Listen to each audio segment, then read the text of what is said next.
कर्करोगाचा धोका वाढवणारा पुढील घटक म्हणजे लठ्ठपणा. लठ्ठपणात शरीरातील चरबीचं प्रमाण वाढतं. ही चरबी सक्रिय असून ती आपल्या शरीरात विविध प्रकारचे संकेत निर्माण करतं. यातीलच काही संकेत आपल्या पेशींना बेशिस्तपणे वाढण्याची संधी देतं. याचाच अर्थ कर्करोगाची सुरुवात. फास्ट फूड, जंक फूड आणि अतिप्रतिक्रिया केलेले पदार्थ खाऊन जगभरात लठ्ठपणाची समस्या ही फार वाढली आहे.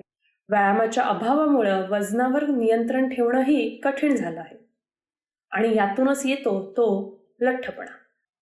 जास्त वजन असणे याचा अर्थ असा नाही की एखाद्या व्यक्तीला कर्करोग होईलच, परंतु याचा अर्थ असा होतो की एखाद्या निरोगी व्यक्तीपेक्षा लठ्ठ व्यक्तींना कर्करोग होण्याची शक्यता ही अधिक असते.